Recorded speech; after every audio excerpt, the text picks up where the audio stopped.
Welcome to Sandhya's cooking show.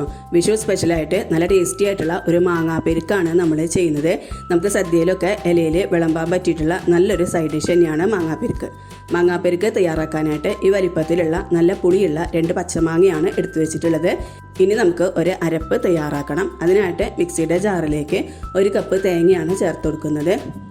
ഇനി ഇതിലേക്ക് 3 നുള്ളു ഉലുവ ചേർത്ത് കൊടുക്കുന്നുണ്ട്. അതുപോലെ തന്നെ 1/2 ടീസ്പൂൺ ജീരകം ചേർത്ത് കൊടുക്കുന്നുണ്ട്.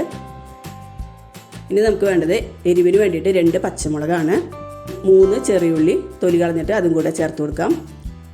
8 വെളുത്തുള്ളി എടുത്തിട്ടുണ്ട്. ചെറിയ വെളുത്തുള്ളി ആണെങ്കിൽ ഒരു 10 എണ്ണം വരെയൊക്കെ പോവാം. പിന്നെ 1/2 ടീസ്പൂൺ കടുകും കൂടെ ചേർത്ത് കൊടുക്കാം. ഇനി ഇത് നമുക്ക് നല്ല പേസ്റ്റ് പോലെ ഒന്ന് അരച്ചെടുക്കണം. അപ്പോൾ ഞാനിപ്പോൾ നല്ല പേസ്റ്റ് പോലെ അരച്ചെടുത്തിട്ടുണ്ട്. ഞാനിതിലേക്ക് 3/4 ഗ്ലാസ് വെള്ളം ചേർത്തിട്ടാണ് അരച്ചെടുത്തിട്ടുള്ളത്. അപ്പോൾ ഒട്ടും തരിയൊന്നുമില്ലാതെ നല്ല പോലെ തന്നെ അരച്ചെടുക്കുക. ഈ ഒരു അരപ്പിന് തന്നെ നല്ലൊരു സ്മെല്ലാണ്. കാരണം നമ്മൾ വെളുത്തുള്ളിയും ചെറിയുള്ളിയും കടുകും ജീരകമൊക്കെ വെച്ചിട്ടുള്ളതുകൊണ്ട്. നമ്മൾ എടുത്തു വെച്ചിട്ടുള്ള മാങ്ങ തൊലിയൊക്കെ കളഞ്ഞ ശേഷം ഇതുപോലെ കുനുകുനാന്ന് അരിഞ്ഞെടുത്തിട്ടുണ്ട്. നമ്മൾ അച്ചാറൊക്കെ ഉണ്ടാക്കാൻ അരിയുന്ന പോലെയാണ് അരിയേണ്ടത്. ഇനി നമുക്ക് ഇതൊന്ന് വഴറ്റിയെടുക്കണം. അതിനായിട്ട് പാനിലേക്ക് 2 ടേബിൾ സ്പൂൺ വെളിച്ചെണ്ണ ഒഴിച്ചെടുത്ത് ചൂടാക്കിയിട്ടുണ്ട്. ഇനി ഇതിലേക്ക് 2 നുള്ളു ഉലുവയും കൂടെ പൊട്ടിക്കാം. കൂടെ തന്നെ 1/2 ടീസ്പൂൺ കടുകും കൂടെ പൊട്ടിച്ച് കൊടുക്കാം. കടുക് ഉലുവയൊക്കെ പൊട്ടി വരുമ്പോൾ 2 വറ്റൽമുളക് മുറിച്ചതും കുറച്ച് കറിവേപ്പിലയും കൂടെ ചേർത്ത് കൊടുക്കാം. ഇനി നമുക്കിതിലേക്ക് നമ്മൾ അരിഞ്ഞു വെച്ചിട്ടുള്ള മാങ്ങ ചേർത്ത് കൊടുക്കാം. മാങ്ങാപ്പെരുക്കിന് സാധാരണ മാങ്ങ എല്ലാവരും അരക്കുകയാണ് ചെയ്യുക. ഇത് നമ്മൾ അരക്കുകയല്ല, വഴറ്റിയിട്ടാണ് നമ്മളിതൊന്ന് വേവിച്ചെടുക്കുന്നത്. എന്നാൽ മാങ്ങ മുഴുവനായിട്ട് വേവുകയും ചെയ്യരുത്. മാങ്ങ നമുക്ക് കഴിക്കുമ്പോൾ ഇങ്ങനെ കടിക്കാനായിട്ട് കിട്ടണം. അപ്പോൾ മീഡിയം ഫ്ലെയിമിൽ വെച്ചിട്ട് ഇതുപോലെ ഒന്ന് വഴറ്റി കൊടുക്കുക. ഇനി ഈ മാങ്ങ നമ്മൾ പാനിൽ ഇതുപോലെ ഒന്ന് നിരത്തിയിട്ട് കൊടുക്കുക. ഒരു 2 മിനിറ്റൊക്കെ മതിയാവും. കൂടെ തന്നെ ഒരു 3 പച്ചമുളക് അരിഞ്ഞതും കൂടെ ചേർത്ത് കൊടുക്കാം. എന്നിട്ട് ഇതൊന്ന് വഴറ്റിയെടുക്കണം.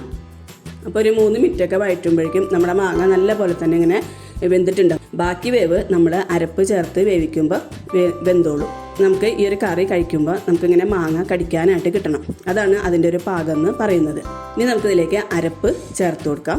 കൂടെ തന്നെ കുറച്ച് വെള്ളം കൂടെ മിക്സിയുടെ ജാറിലേക്ക് ചേർത്തിട്ട് അതും കൂടെ ഒഴിച്ചു കൊടുക്കുന്നുണ്ട്. മൊത്തത്തിൽ ഞാനിതിലേക്ക് 3/4 ഗ്ലാസ് വെള്ളമാണ് ഒഴിച്ചു കൊടുക്കുന്നത്. ഇതുവരെ നമ്മളിതിലേക്ക് ഉപ്പ് ചേർത്തിട്ടില്ല. ഈ ഒരു സമയത്ത് ഇതിലേക്ക് വേണ്ട ഉപ്പും കൂടെ ചേർത്ത് കൊടുത്തിട്ട് നല്ല പോലെ തന്നെ ഒന്ന് മിക്സ് ചെയ്ത് കൊടുക്കുക. സാധാരണ മാങ്ങാപ്പെരുക്കിൽ എല്ലാവരും തൈര് ചേർക്കും. നമ്മൾ ഈ ഒരു മാങ്ങാപ്പെരുക്കിൽ തൈര് ചേർക്കുന്നില്ല. അതാണ് ഇതിൻ്റെ ഒരു പ്രത്യേകത.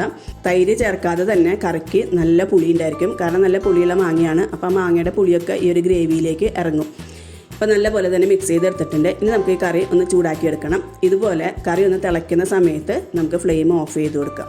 അപ്പോൾ നമ്മുടെ ടേസ്റ്റി ആയിട്ടുള്ള മാങ്ങാപ്പെരുക്ക് ഇവിടെ റെഡി ആയിട്ടുണ്ട്. സാധാരണ എല്ലാവരും മാങ്ങാപ്പെരുക്ക് തയ്യാറാക്കും. എല്ലാവരും തൈര് ചേർത്തിട്ടാണ് തയ്യാറാക്കുക. പക്ഷേ ഈ ഒരു കറി അത്ര ടേസ്റ്റി ആയിട്ടുള്ളൊരു കറിയാണ്. ഞാൻ വെറുതെ പറയുന്നതല്ല. സദ്യയ്ക്ക് അല്ലെങ്കിൽ പോലും വീട്ടിൽ നമ്മൾ ഈ ഒരു കറി ഉണ്ടാക്കുകയാണെങ്കിൽ ഈ ഒരു കറി മാത്രം മതി നമുക്ക് ചോറ് കഴിക്കാനായിട്ട്. അത്ര ടേസ്റ്റി ആയിട്ടുള്ള ഒരു കറിയാണ്. നമ്മളിപ്പോൾ സാധാരണ നിന്ന് വ്യത്യസ്തമായിട്ടാണ് ഈ ഒരു മാങ്ങാപ്പെരുക്ക് തയ്യാറാക്കിയിട്ടുള്ളത്. അപ്പോൾ എല്ലാവരും ഒന്ന് ട്രൈ ചെയ്ത് നോക്കുക. എല്ലാവർക്കും ഇഷ്ടമാവും. വീഡിയോ ഇഷ്ടപ്പെട്ടാൽ നമ്മുടെ ചാനലൊന്ന് സബ്സ്ക്രൈബ് ചെയ്ത് സപ്പോർട്ട് ചെയ്യുക, ലൈക്ക് ചെയ്യുക, കമൻറ്റ് ചെയ്യുക, ഷെയർ ചെയ്യുക.